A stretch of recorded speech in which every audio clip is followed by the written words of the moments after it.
بسم الله الرحمن الرحيم. معكم عبد الرحمن شاروش من قناة ماتريكس. القناة اللي هدفها إنها تعلمك أساسيات ال IT وعلوم الكمبيوتر بشكل عام، ومن ضمنهم النهاردة بنبدأ كورس جديد مليان تفاصيل وأسرار. وهو كورس هيغير طريقة تفكيرك ويفتح لك أبواب جديدة في علوم الكمبيوتر وعلوم الأمن السيبراني بشكل عام، وهو كورس كالينكس. وطبعا هشرح فيه الأساسيات فقط بتاعة كالينكس في الكورس ده، وده كورس للمبتدئين لينكس. اما في كورس هيكون اكتر احترافية ان شاء الله في لينكس، وده ان شاء الله نبقى نشرحه في المستقبل باذن الله. طيب خليني كده اقول لك معلومة او نبذة عامة عن لينكس. لينكس ده هو نظام تشغيل مفتوح المصدر، تمام. تم تطويره او تم انشاؤه سنة 91 على يد شخص اسمه لينوس، تمام. الهدف من إنشائه إن هو كان يكون بديل مجاني ومفتوح المصدر للأنظمة التجارية زي ويندوز وماك، تمام. طيب إيه اللي يميز لينكس؟ أول حاجة يميزه اللي هو أوبن سورس، يعني مفتوح المصدر زي ما أنا قلت دلوقتي. الكود بتاعه متاح لأي حد يقدر يعدل عليه أو يطوره حسب احتياجاته. غير كده إن في توزيعات كتيرة من ضمن لينكس. يعني في توزيعات مثلا مئات التوزيعات من لينكس، زي مثلا في توزيعة اسمها اوبونتو، دي اللي بتبقى للمبتدئين. وفي توزيعة اسمها الديبيان وده طبعا للمحترفين. وفي توزيعة اسمها كالينكس وده طبعا التوزيع اللي احنا هنشرحها في الكورس ده، وده خاصة بالهاكر الأخلاقي والأمن السيبراني، تمام. وفي توزيعة اللي هي خاصة بالريد هات اللي هي للشركات والسيرفرات، تمام كده. تمام. طبعا الأكتر توزيعة مشهورة يعني في توزيعات ديبيان عامة اللي هي بتاعت لينكس، يعني هي بتاعت كالينكس، وده طبعا التوزيع اللي احنا هنشرحه في الكورس ده.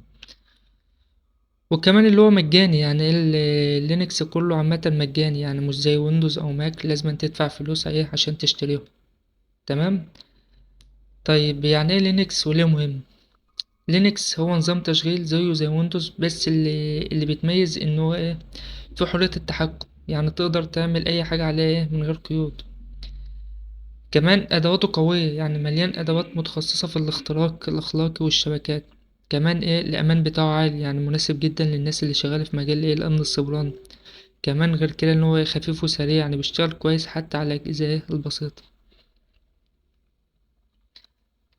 طيب أول حاجة هنبدأ نشرحها لك اللي هي طبعا الأساسيات فقط، يعني مش هشرح النظام كامل لأن شرح النظام كامل مش هتبقى مناسبة ليك في البداية.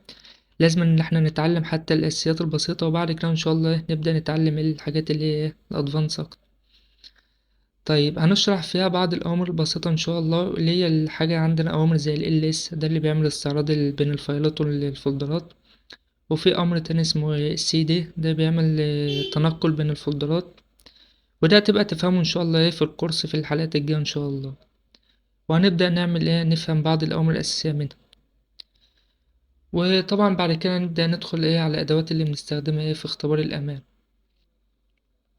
طيب ازاي طبعا كان لينكس هيفيدك في لو انت حابب انك تتعلم مثلا زي الهاكر الاخلاقي بشكل مبتدئ ليك في البداية، او مثلا انك حابب تدخل مجال الامن السيبراني، او تفهم المجال ده بيتكلم عن ايه، او تفهم الهاك ده بيتكلم عن ايه. طبعا ده هيفيدك بشكل كويس ومعقول ليك في البداية. هيفيدك ان شاء الله لان هتتعلم في ادوات زي الان ماب، وفي ادوات زي الميتا سبلويت ده اللي بيعمل اختبار النتورك عامة اللي هو اختبار الشبكات.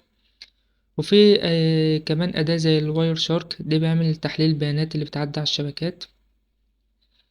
وكمان هتعرف ازاي تكتشف الثغرات وتصلحها، تمام. كمان هتشتغل في بيئة محترفة هتساعدك انك تحمي نفسك وتحمي غيرك. واهم حاجة هنتعلمها مع بعض هي ان كل اللي هتتعلمه يكون اخلاقي وقانوني، تمام. علشان تكون مثلا راجل هاكر محترف بيفيد الناس مش بيضرهم.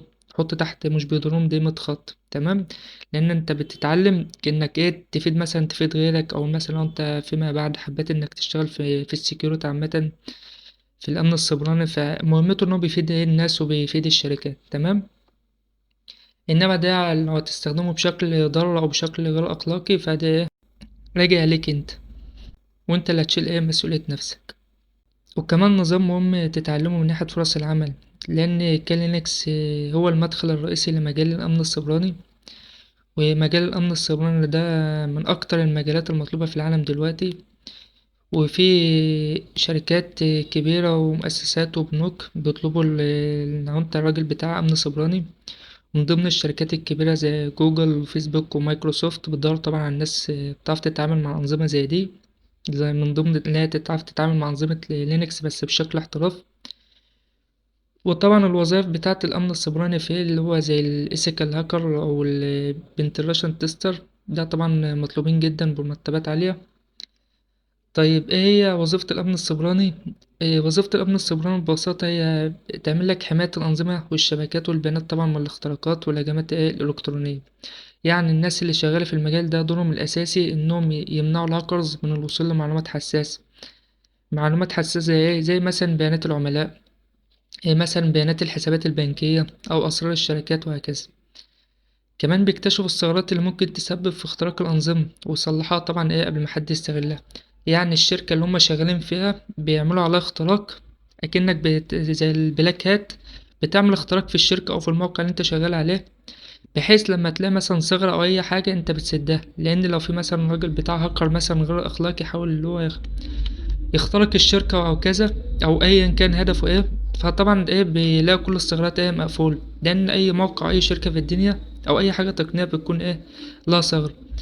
فمهمة الأمن السيبراني اللي هو ايه الراجل ده بيبقى دافع عن الشركة، مثلا بيحميها من أي اختراقات أو أي ايه أو أي حاجة ممكن تضر الشركة. فبيبقى ليه الصلاحيات إن هو ايه يعمل اختراق على الشركة ايه عشان يسد الثغرات اللي فيها. وطبعا بيعمل اختبار أمان كل فترة عشان ايه يتأكد إن كل ايه شيء محمي. وطبعا بيتابعوا حركة الشبكات ويصدوا أي هجمات أو أي محاولات قرصنة. طبعا المجال ده مهم جدا خصوصا في الوقت الحالي لأن كل حاجة بقت رقمية، من الحسابات البنكية للمعلومات الشخصية للشركات الضخمة وهكذا. بس مش هتكتفي بلينكس لوحده، يعني عشان تشتغل في مجال الأمن السيبراني المجال ده طبعا مجال كبير جدا ومش سهل تتعلمه بسهولة عشان أكون صريح معاك يعني، لكن لو أنت نويت إن شاء الله يكون بسيط معاك.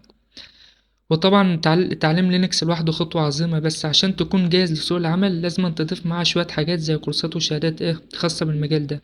يعني عشان تتعلم مجال أمن السيبراني لينكس لوحده مش هيفيدك، يعني لازم تدخل معاه كورسات تانية ولازم حاجات تانية تتطور معاه فيه.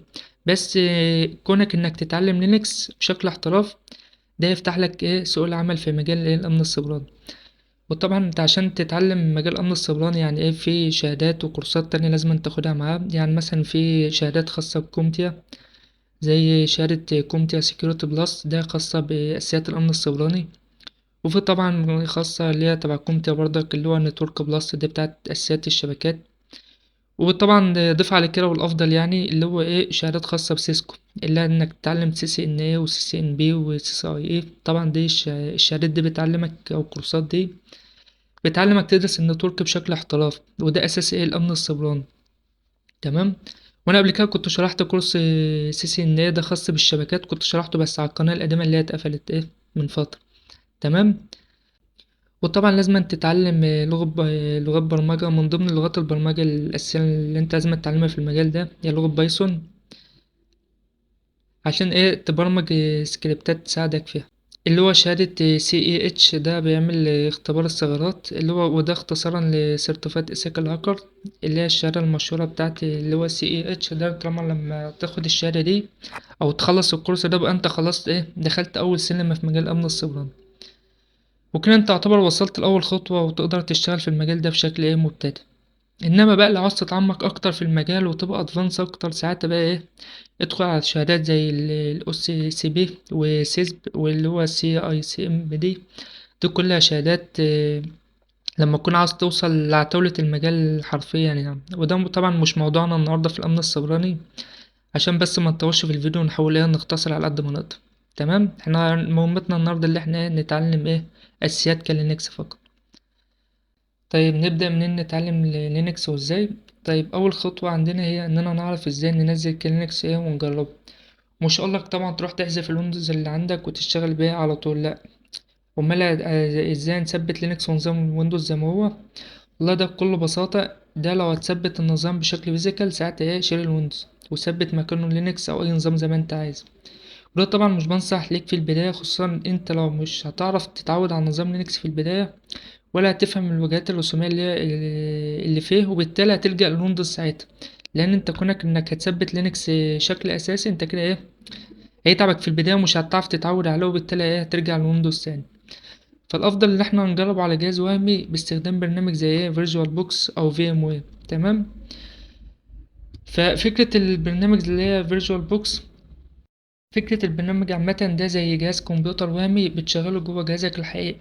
يعني بدل ما تجيب مثلا لابتوب أو جهاز جديد عشان تجرب حاجة زي لينكس أو أي نظام عامة تاني، البرنامج ده بيسمح لك تعمل جهاز وهمي وتشتغل عليه إيه من نفس الكمبيوتر بتاعك. ومن جوه البرنامج طبعا بتبدأ ايه تحدد له مساحة الرامات والتخزين للجهاز اللي هتشتغل ايه على النظام. وساعتها بقى بتحط النظام اللي عايز تجربه زي كده لينكس، وبتثبتها طبعا ايه جوه الجهاز الوهمي. تمام.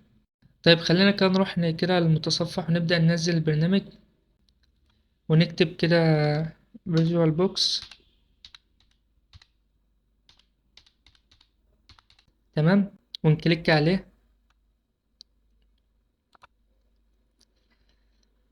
ونضغط على أول لينك.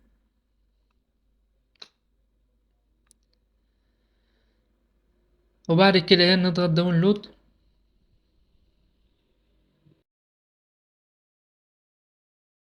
طبعا بيديك الأنظمة اللي انت شغال عليها وعاوز تحمل من خلالها، سواء ويندوز أو ماك أو لينكس. تمام. ولو انت عندك نظام لينكس مثلا بشكل فيزيكال، ممكن تنزل على البرنامج ده وتثبت من خلال الويندوز عادي. وطبعا في لينكس ايه ليه استخدامات تانية أخرى. طيب بما اني شغال على الويندوز، هروح طبعا اعمل كليك شمال واحدد مكان التنزيل واعمل ايه سيف. وطبعا انا منزل البرنامج فمفيش داعي ايه انزله تاني. فطبعا عما احمل عندك هتروح كده المتصفح تاني وايه ونحمل كالينكس. وهنكتب هنا كده كالي لينكس، وكليك عليه، وهنضغط على اول لينك. وده طبعا الموقع الرسمي بتاع لينكس. هتروح طبعا على الداونلود ونضغط عليها، وبعد كده ننزل تحت. طبعا في طرق كتير لتنزيل لينكس، بس احنا طبعا هننزله بصيغة ايه الايزو. تمام. وهنيجي هنا نضغط على السهم ده وتحمله عندك. وطبعا ايه يتحمل عندك بصيغة ايه الايزو. انا طبعا منزله عندي فمفيش داعي ان انا ايه انزله تاني.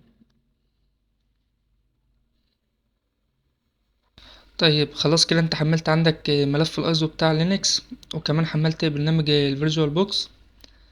طيب اول حاجة بقى نيجي نفتح برنامج الفيرجوال بوكس.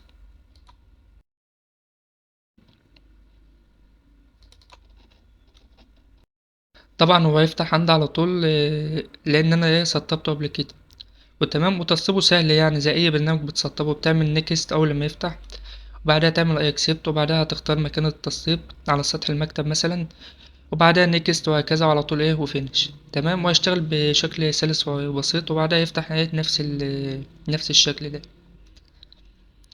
طيب اول حاجة بقى عشان نسطب لينكس، هنيجي نضغط على نيو، وبعدها هنصمم النظام زي ما انت عايز.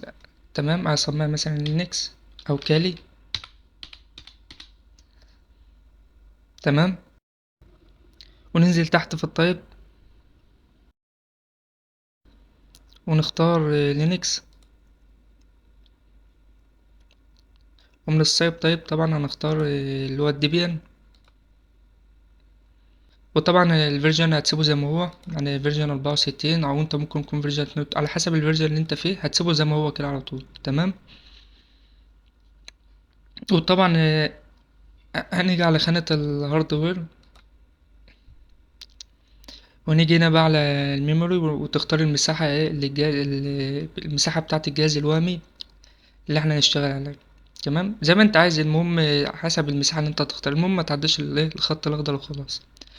انا طبعا عندي، انا الجهاز بتاعي طبعا فيه 8 رام، فاختار منه مثلا حوالي 2 رام مثلا. وده معقول ومناسب يعني، على حسب ما انت ايه عايز تخلي النظام بتاعك إيه كالينكس ايه يشتغل بكام رام. انا طبعا عادي 2 رام 3 رام 4 رام، فالاحسن عادي خليه 2 رام لو انت ايه راماتك مش معدية ال6 و8. تمام. طبعا كده خليته 2 رام اهو. و... وده معقول يعني 2 رام حلوين. تمام. فننزل كده على عند البروسيسور ونختار مثلا المهم طبعا تختار ما تعديش الخط الاخضر. وساعتها بقى اختار المساحة حسب امكانيات جهازك. تمام. انا مثلا اكون هختار كده المساحة دي. جينا نقوم عاملين هنا ونيجي طبعا هنا على الهارد ديسك. وهنحتاج بس اننا يبقى عندنا بس 20 جيجا. تمام. لازم تخصص الهارد بتاعك وبعد كده نضغط فينش. يعني طبعا هتسيبه زي 20 جيجا زي ما هو. ونعمل كده فينش. كده طبعا السيستم الهاردوير الوهمي كده الظبط. تمام. ندخل كده على السيتنج.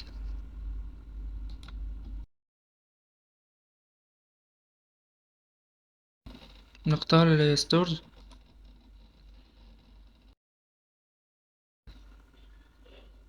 وهنختار اللي هو الام بي تي.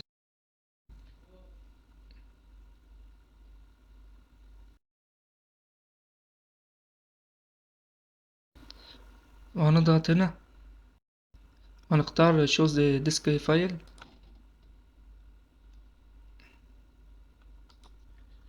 وهنا بقى ساعتها تختار النظام بتاعك. تمام. اللي هو كيلينكس. احنا طبعا نزلنا الملف بصيغة الايزو. تمام. نضغط عليه. وبعدها نيجي بقى هنا عند نشيك طبعا على الاوديو. هنلاقي مثلا هنلاقي مثلا مفعل. وبعدها مثلا نشيك على النتورك. هنلاقي برضك مفعل وعلى النت. تمام. والنت ده اللي هو ان الشبكة تبقى مخفية. تمام. وطبعا دي افضل حاجة لينكس ان الشبكة تبقى مخفية. تمام. وبعدها طبعا نشيك على السيريال بوردز. تمام. هنلاقي هنا مش منفعلة ومفعلة طبعا. وطبعا اليو اس بي نفس الكلام. ولما اخلص طبعا هتلاقي كل حاجة متفعلة. تمام. طبعا هتلاقي كل حاجة متفعلة ومتظبطة تمام كده. اوكي. وبعدها نضغط ستارت لتثبيت النظام. وننتظر كده لحد ما يبوت كده. طيب كده فتح لي نظام كلينكس. ونضغط على اول واحدة على جرافيك انستول.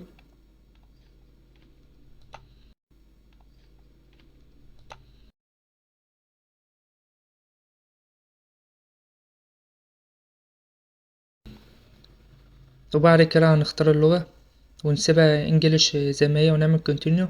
وبعدها تسيبها على اليونايتد ستيت وتعمل كونتينيو. وبعدها الكيبورد هنختار امريكان انجليش ونعمل كونتينيو. وبعدها بقى اضيف اللغة العربية بعد كده عادي. تمام. وننتظر كده شوية.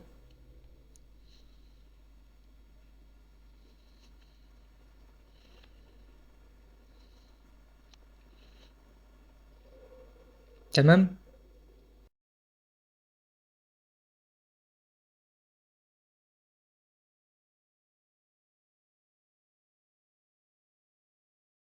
وبعدها بقى طبعا اللوست نيم. طبعا انت عاوز تسيبه زي ما هو او اختار اي اسم عادي مش مشكلة زي مثلا زي اليوزر. تمام. او تسيبها زي ما هي ونضغط كونتينيو.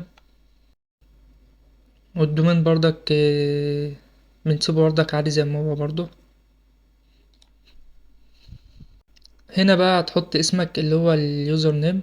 تمام. وده طبعا مهم جدا. وليكن مثلا اكتب مثلا شغوش.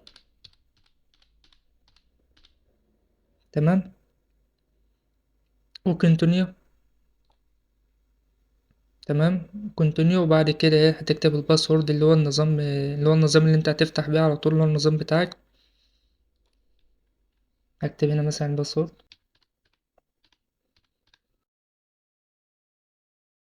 وبرضه كان كتابة الباسورد.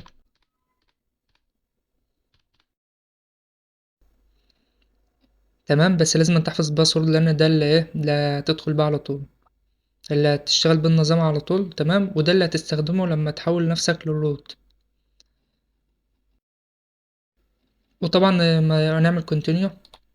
طبعا ملحوظة كده. دي نفس الطريقة التسطيب اللي هو الفيزيكال بالظبط. يعني ده اللي انت لما تسطب كده على فيزيكال هو نفس الطريقة اللي احنا بنعمله. تمام. وهيشتغل على طول عادي. ده لو انت هتسطب وهي النظام اساسي.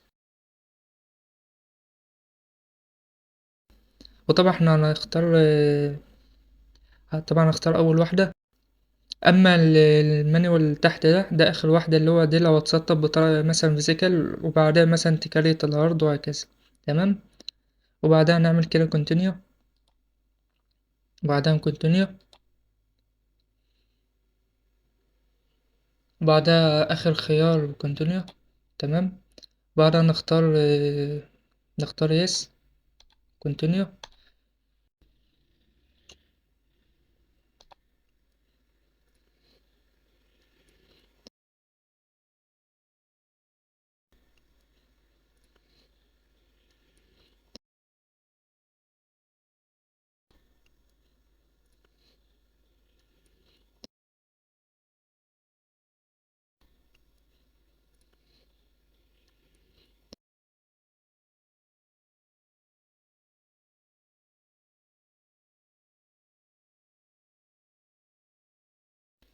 وبعدها يعني ايه، سيب الاعدادات دي زي ما هي عادي، ما تشغلش بالك بيها. بعدها كده خلاص هو بيفتح النسخة. تمام. وهيطول شوية، فأنا كده هوقف الفيديو لحد ما يحمل براحته. طيب كده خلصنا طبعا، وهيعمل ريبورت للتشغيل، ويعمل إعادة تشغيل من جديد. تمام. وهنضغط كده الخيار الأول من الكيبورد اللي هو انتر. تمام. اشتغل بقى، وابدأ بقى نيجي هنا بقى نكتب اليوزر نيم اللي احنا كنا كاتبينه، وهنكتب بقى الباسورد. طيب بعد كده احنا فتحنا النظام، ودي واجهة كالي لينكس زي ما انتوا شايفين، وكده نبدأ نتفاعل معاه. ودي كده الواجهة بتاعت لينكس، وبكده خلصنا وسطبنا وعملنا كل حاجة. والدروس الجاية نبدأ نتعلم مع بعض الأوامر الأساسية اللي هتساعدنا نتعامل مع النظام، ومن ضمنهم الأوامر العادية زي التنقل بين المجلدات، واستعراض الملفات وهكذا. وبكده خلصنا، وإن شاء الله الدروس الجاية هنبدأ نشتغل على النظام ونتعامل معاه ونتعلم فيه مع بعض. وبكده خلصنا درس النهاردة، وعرفنا مقدمة عن لينكس وازاي نسطبه على جهاز وهمي باستخدام برنامج فيرجوال بوكس، كالي لينكس للمبتدئين. وكان معكم عبد الرحمن من قناة ماتريكس، وفي رعاية